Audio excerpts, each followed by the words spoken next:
Hello and welcome everybody. My name is Noah Deere, and in this lesson we are going to be looking at set notation, number line notation, interval notation. We're going to use a couple of examples in order to show how we use that notation to talk about solution sets specifically. So start by talking about a set. A set is simply a collection of objects, and it's a mathematical concept where we can really put anything inside of it. We can put numbers inside of it, we can put ideas inside of it, we can put houses or cars or objects or verbs or words or lists, or we can put sets inside of sets. It's as abstract as you want it to be. For this class, we are specifically going to be putting numbers inside of sets. Specifically, we're going to put solutions to equations and inequalities inside sets. So in an equation or an inequality, you can find solutions, and then we just collect those solutions together into a list, and we put it into like set brackets or in interval notation or something like that. So let's talk about them specifically. Set notation uses curly brackets to surround a list of elements that collectively make up the set. Curly brackets are simply the container that you're putting the stuff into. So in our case, putting the solutions into. So if we have solutions, say we have solutions are 5, -3, and 8, then we would say the solution set is, we put curly brackets, that's our container, and we put those numbers in, 5, -3, and 8. And the order doesn't really matter. We can change that order up. It's still the same solution set. It's got the same numbers inside of it, just a different order maybe. So let's go down and do this first example first, and we're going to use that notation on that. And then we'll come back up and talk about interval notation, which we'll use for inequalities. Generally with equations, we don't have intervals that show up very often. But in inequalities we will. So let's just do the equation one here. We've got 10 minus 3 times x plus 2 equals x minus 16. So I'll start by distributing the -3 across here. So this is minus 3x minus 6 equals x minus 16. I'll combine like terms on the left. So we have 4 minus 3x equals x minus 16. Now I'm going to go ahead and add 3x to both sides. And I'm also going to add 16 to both sides. So I'm adding 3x to both sides to get the x's on the right. I'm adding 16 on both sides to get the constants, the terms without the x's, over to the left. So this will give us 20 equals 4x. We divide both sides by 4. And it gives us x equals 5. So we're going to check our answer here per the instructions. The instructions ask us to do so. And then if we confirm that that is in fact a solution, then we'll go ahead and state a conclusion using set notation in a moment. So we're going to go 10 minus 3 times, plug the 5 in, 5 plus 2. And we want to know, does that equal, plug the 5 in for the x, 5 minus 16. So on the left, we'll go order of operations inside the parentheses first. 5 plus 2 is 7. Does that equal? 5 minus 16 on the right is -11. Note on the left, we cannot combine the 10 minus 3 because the 3 is being multiplied by the 7. That has to happen before we subtract by the order of operations. So we have 10 minus 21. Does that equal -11? We get -11. 10 minus 21 is -11. We get -11 equals -11. That is true. And so we can say that the solution to the equation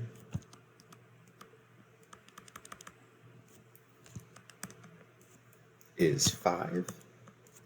And then we're going to use set notation now. So the solution set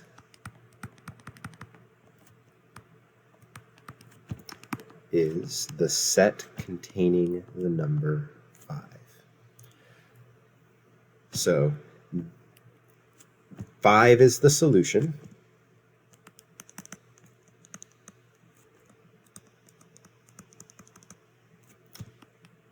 These little curly brackets here, these are the container. This is the container.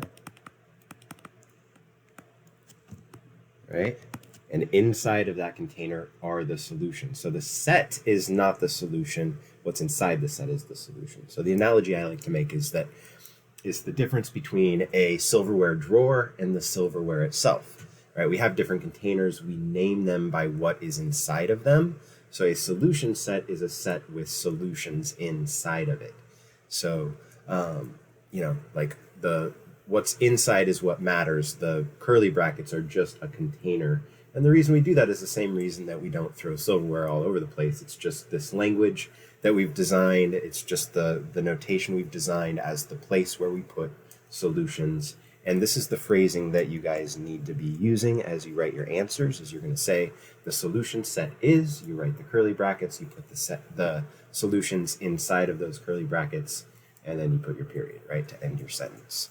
And writing this sentence out this way forces you to understand what this notation means. And if you're not saying it correctly, then that's going to become apparent to anyone that's grading your papers or looking at your work, that there's still a disconnect there. So by writing it out, it informs us if there's anything about that you're not quite understanding, so we can address it and you have a chance to review it and look at it a little bit closer. Okay. So let's move on here. We're going to talk about interval notation and number lines. So let's look at number lines for a moment. A number line shows a continuum of numbers. So let's just draw a number line. Here's a number line. We've got 0, here's 1, here's 2, here's -1, -2. When I say that this is a continuum of numbers, what we're saying is that the numbers 0, 1, 2, -1, -2 are not the only numbers on here. All of the numbers in between them are as well. Like here's 1/3.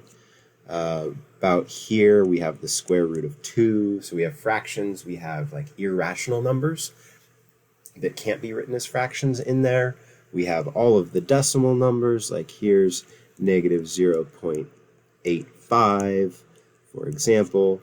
And so all of the numbers are there, not just the whole numbers, right? Not just the integers. And so on a number line, we can look at a specific interval of numbers. And so what we'll do is we can do something like here. I'm going to put a bracket over the -1 and bring this up to 2. That's not a very good parentheses. There we go. And so what this notation means, this line that is going over the interval from -1 to 2, this is saying all of the numbers, the fractions, the irrational numbers, the positives, the negatives, the decimals, all of them from -1 to 2. And it also says that we're including -1. Let me say this, the bracket means include -1. The parentheses over here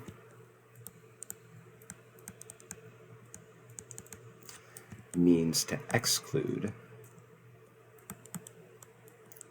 this specific example, the number 2. So what we mean is we can have like 1.9, 1.99999. We can have all the numbers up to 2. We can get as close to 2 as we want.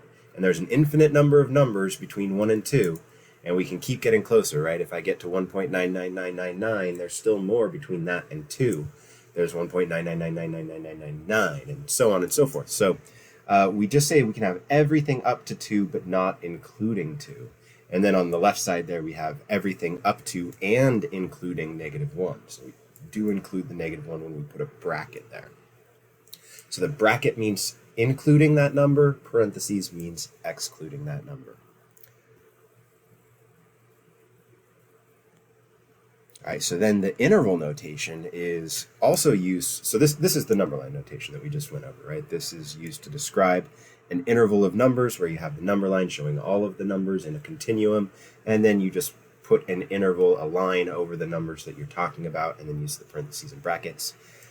Interval notation is essentially the same notation, but is condensed, so we don't have to write so much in order to show the same information.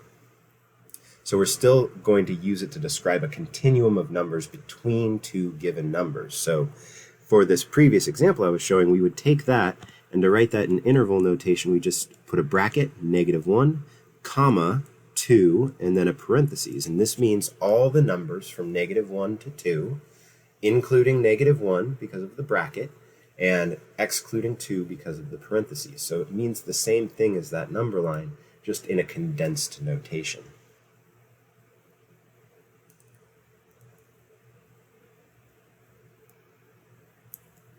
Let me just put a couple of notes here. This is interval notation. Okay. All right, so let's use this in the last problem. We're actually going to write our solution set for this inequality down here using set notation, number line notation, and interval notation, so we can put all of those together. So we're going to solve the inequality 2z minus 3 minus the quantity 6z plus 5 is greater than 12. And then we're going to state our answer using a number line, interval notation, and set notation. So we'll begin here by distributing the minus across the parentheses. So we're losing the parentheses and distributing that subtraction across the set of parentheses on the right. So we have 2z minus 3 minus 6z minus 5 is greater than 12. So we get -4z minus 8 is greater than 12, and that was just combining like terms on the left side. Then we'll go ahead and add the 8 to the right side. This will give us -4z is greater than 20. And then we're going to divide both sides by -4. And when we divide by a negative, we flip the inequality anytime we divide by a negative. Divide or multiply both sides, and that's key. It's not if one of the sides is negative, it's if you're dividing or multiplying both sides by a negative.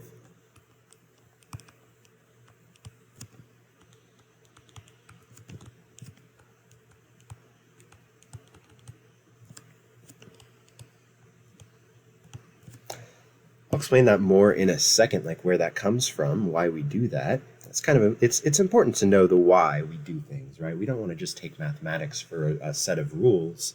There are reasons why things happen, and they're all logical reasons. Like it has to happen that way. It wouldn't make sense to not do it. And so understanding that piece of it's going to be important. Let's just finish this up real quick. When I divide by -4, I get z is less than -5, right? We flip that inequality. 20 divided by -4 is -5. So the reason that we do that, if I have, let's just look at -z is greater than 5, okay? So let's just show where those numbers are. Here's 0, say 5 is here, and so greater than 5 are these numbers. These are the negative z values. Negative z values are over there. So that means the positive z values have to be flipped over the 0. So positive z values must be over here, right? Like the solutions to this inequality have to be, oops, not +5, positive z, have to be over on this side. For example, let's try a couple. If I try -6 in here, I get -6 is greater than 5. I get 6 is greater than 5. That is true. So numbers over here that are less than -5 are solutions to that original inequality. So if I want to move that negative over to the right side and get z by itself, we end up having to flip that inequality. Everything goes to the other side of 0. The whole interval just swaps over. All right, so the goal of this problem here is to write our answer, all of the solutions, as a number line, interval notation, and set notation. So let's do the number line first. I kind of have it up there already, but let's just one more time from scratch. Here's -5, and all of the numbers less than -5 are the solutions. So here's our number line notation. That's all we would write there. And then we can say the solution interval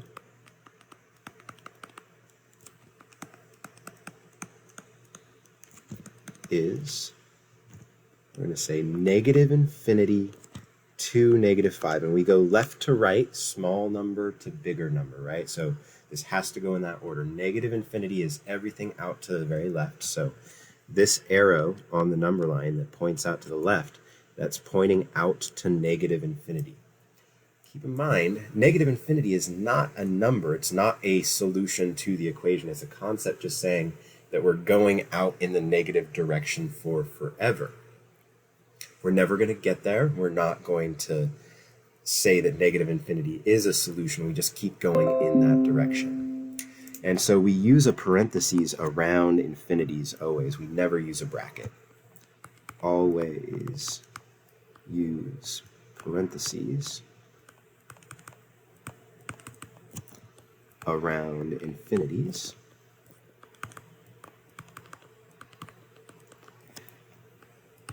Since plus or minus infinity is not a solution.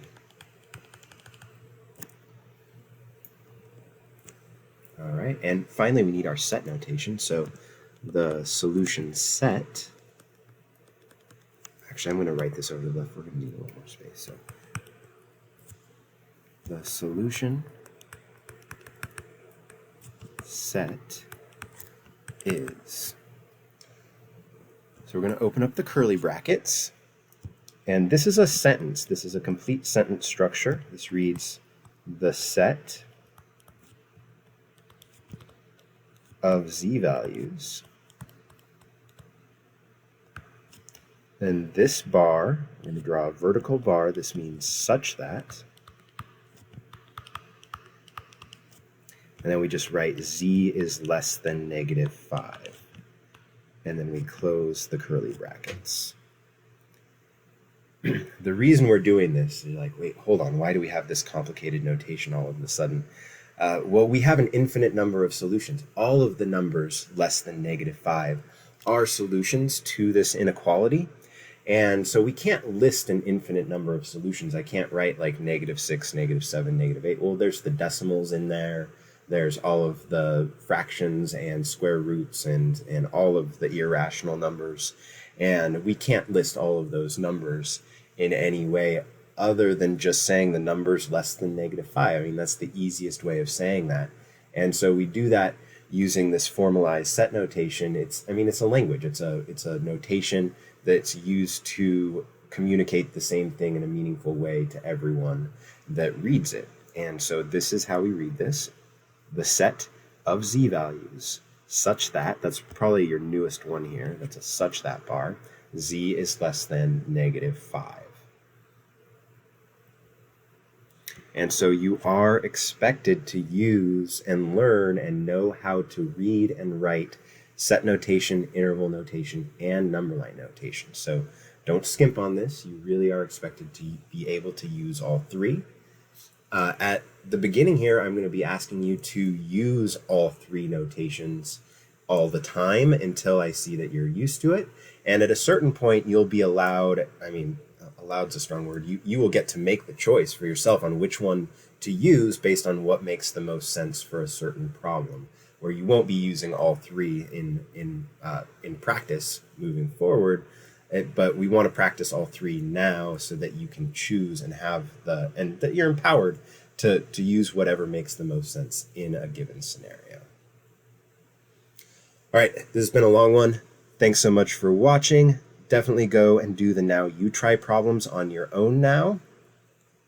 And we will go over those in the next video. So do them on your own first and then use the next video to check your work.